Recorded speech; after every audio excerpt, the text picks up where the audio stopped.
Hello dear students, welcome to UPSC online classes. How are you all? I hope you all are very good. मैं Mansar 12th class समाजशास्त्र भाग second अध्याय सांस्कृतिक परिवर्तन का lecture 10 लेकर आया हूँ, जो कि लेक्चर 10 आज का हमारा टॉपिक है धर्मनिरपेक्षीकरण का अर्थ एवं परिभाषा। आज हम चर्चा करेंगे धर्मनिरपेक्षीकरण का अर्थ एवं परिभाषा के बारे में। धर्म पंथ निरपेक्षीकरण का अर्थ एवं परिभाषा।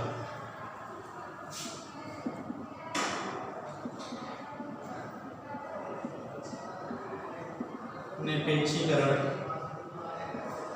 का अर्थ एवं परिभाषा।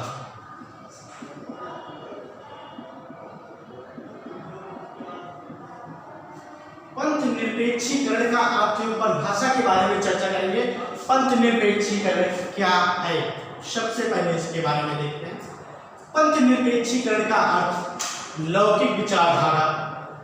पंथ निरपेक्षीकरण का अर्थ लौकिक विचारधारा के महत्व में वृद्धि होना है। पंथ निरपेक्षीकरण के अर्थ में लौकिक विचारधारा के महत्व में वृद्धि होना है। लौकिक विचारधारा के महत्व में वृद्धि होना है। पंथ निरपेक्षीकरण में धार्मिक व अन्य पक्ष एक दूसरे से प्रभावित होते हैं। पंथ निरपेक्षीकरण में धार्मिक व अन्य एक दूसरे से प्रभावित होते हैं। एक धर्म दूसरे धर्म से प्रभावित होता है। एक धर्म दूसरे धर्म से प्रभावित होता है। हम पंथ निरपेक्षीकरण की परिभाषा के बारे में चर्चा करेंगे। इसकी परिभाषा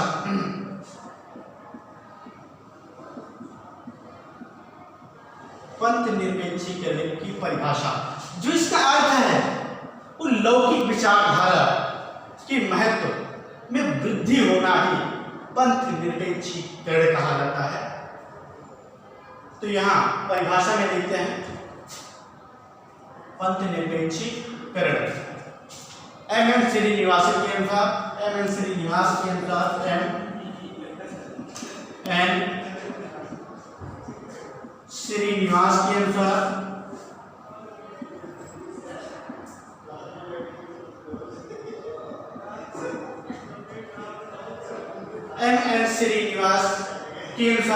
पंथ निरपेक्ष से तात्पर्य उन्होंने क्या बताया, इसके बारे में चर्चा करेंगे।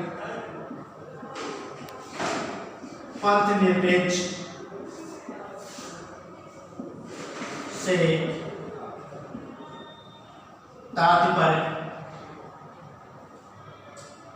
पंथ निरपेक्ष से तात्पर्य जो कुछ पहले धार्मिक माना जाता, जो कुछ पहले धार्मिक माना जाता, जो कुछ पहले पंथ निरपेक्ष अर्थात पंथ निरपेक्षीकरण से तात्पर्य है जो कुछ पहले धार्मिक माना जाता था, अब वह वैसे नहीं माना जाता जा रहा है। अब वह वैसे नहीं माना जा रहा है। अब वैसे नहीं माना जा रहा है, जो कि समाज के विभिन्न पहलुओं,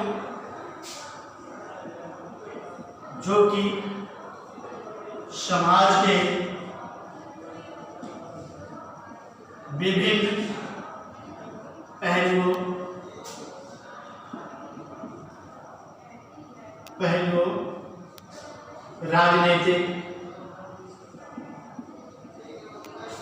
आर्थिक,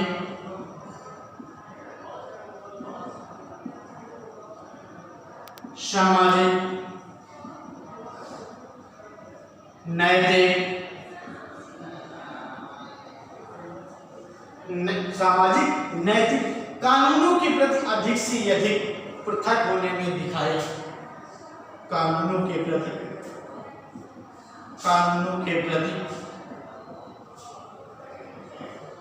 अधिक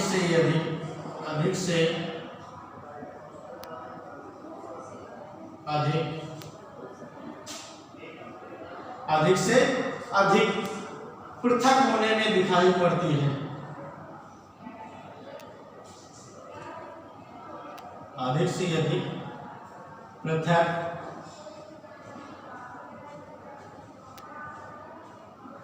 होने में दिखाई पड़ती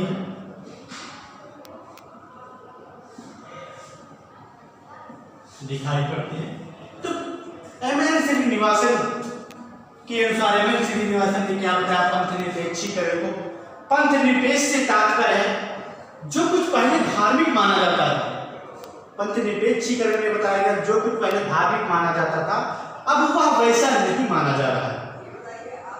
अब वह वैसा नहीं माना जा रहा है जो कि समाज के विभिन्न पहलुओं राजनीतिक, आर्थिक, सामाजिक, नैतिक कानूनों के प्रति अधिक से अधिक पृथक का मतलब अलग होने में दिखाई पड़ती है। राजनीतिक, आर्थिक, सामाजिक, नैतिक कानूनों के प्रति अधिक से अधिक लोग अलग अलग दिखाई पड़ते हैं। तो एमएन श्रीनिवासन के अनुसार परिभाषा दी गई है पंथ निरपेक्षीकरण, जो कि भारतीय संविधान में पंथ निरपेक्षीकरण का वर्णन किया गया है। भारतीय संविधान में पंथ निरपेक्षीकरण को भी जोड़ा गया है। उसमें पंथ निरपेक्षीकरण में चर्चा की गई है कि भारत में जितने भी रहने वाले धर्म हैं, भारत में जितने भी धर्म हैं, सभी धर्मों को समान अधिकार है, सभी धर्मों को समानता का अधिकार है।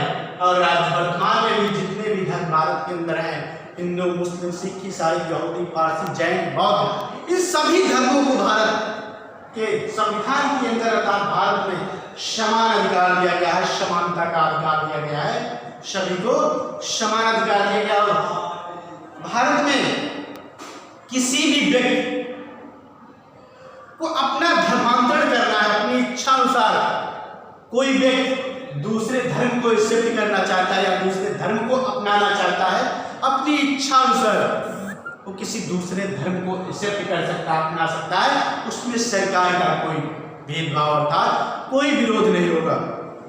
वो आसानी से किसी दूसरे धर्म को एक्सेप्ट कर सकता है, अर्थात पूजा पाठ कर सकता है, दूसरे धर्म में जा सकता है।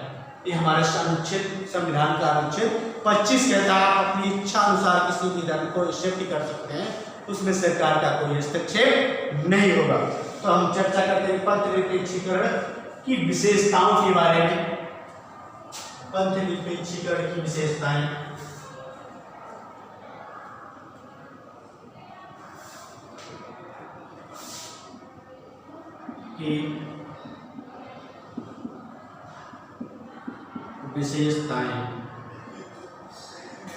इसकी विशेषताएं क्या है इसके बारे में हम देखते हैं। पहली विशेषता इसकी धर्म के प्रभाव में कमी। पहली विशेषता है धर्म के प्रभाव में कमी।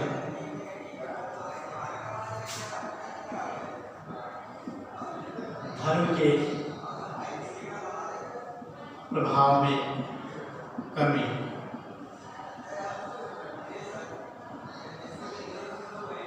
धर्म के प्रभाव में कमी। जब से भारत में लोकतंत्र लागू हुआ तब से सभी धर्मों का जो प्रभाव था वो बराबर हो गया। बराबर होने से सभी धर्मों में कमी आ गई। जैसे पहले मुगलों का शासनकाल था, मुगलों के शासनकाल में मुसलमानों का वर्चस्व ज्यादा था, लेकिन लोकतंत्र में सभी धर्मों को समानता का अधिकार दे दिया गया, अर्थात समान अधिकार दे दिया गया। भारत विभिन्न प्रकार की मान्यताओं का देश रहा है। भारत विभिन्न प्रकार अर्थात विभिन्न धर्मों की मान्यताओं का देश रहा है। विभिन्न धार्मिक समुदायों ने भारतीय जनता को विभिन्न वर्गों में विभाजित कर दिया। विभिन्न धार्मिक समुदायों ने भारतीय जनता को विभिन्न वर्गों में विभाजित कर दिया। किंतु पंथ निरपेक्षीकरण की भावना से समाज के धर्म के प्रभाव को कम किया गया, किंतु पंथ निरपेक्षीकरण की भावना से सभी धर्मों के जो प्रभाव हैं, जो सभी धर्मों का वर्चस्व है, उसको पंथ निरपेक्षीकरण के कारण कम किया गया है। नेक्स्ट पॉइंट है विभिन्न शास्त्रों का महत्व।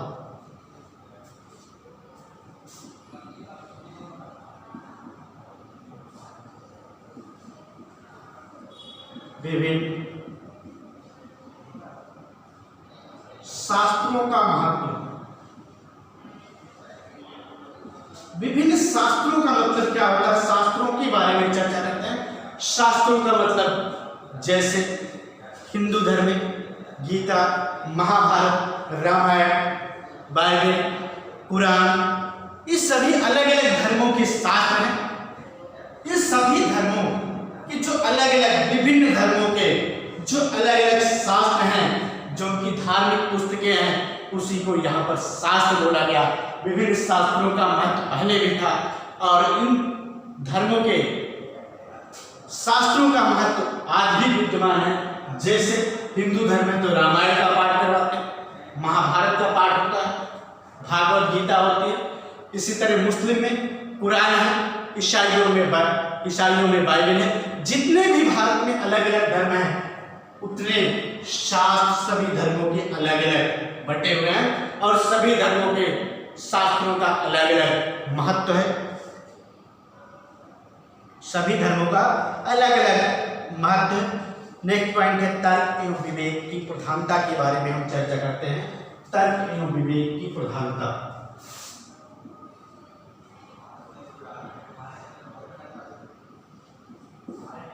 एवं विवेक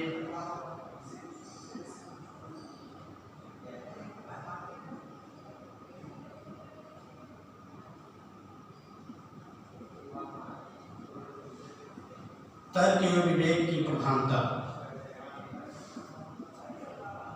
तर्क एवं विवेक की प्रधानता के बारे में हम चर्चा करते हैं। तर्क एवं विवेक की प्रधानता पारस्परिक रूप से व्यक्त धर्म की बातों को आंख बंद करके, पारस्परिक रूप से, पारस्परिक का मतलब एक दूसरे के रूप में व्यक्त धर्म की बातें आंखें बंद करके मानता था और धर्म की बातों का विरोध करना पाप मानता था। और धर्म की बातों का विरोध करना, पहले तर्क के रूप में व्यक्ति धर्म की बातों को वो आंख बंद करके, अगर कहीं भी कोई धार्मिक प्रवचन चल रहा तो आंखें बंद करके उसे सुनता था और फॉलो करता था, लेकिन धर्म की बातों को मानता था। और जो धर्म की बातों का जो नहीं मानते, जो अर्थात विरोध करते थे, विरोध करने वाले व्यक्तियों को पाप माना जाता था। किंतु पंथ निरपेक्षीकरण की भावनाओं से प्रभावित होकर व्यक्ति की बौद्धिक विकासशीलता में वृद्धि हुई। पंथ निरपेक्षीकरण से प्रभावित होकर व्यक्ति की बौद्धिक क्रिया विकासशीलता भी प्रभावित हुई। अब व्यक्ति प्रत्येक बात को सोच विचार करके, अब आज वर्तमान में व्यक्ति प्रत्येक बात को सोच विचार करके ही ग्रहण करता है, अर्थात किसी भी धर्म को एक्सेप्ट करता है तो पहले सोच विचार करके ही अपनी बातों को रखता है और धर्म को एक्सेप्ट करता है। Thank you class. Next video में लेकर आएंगे।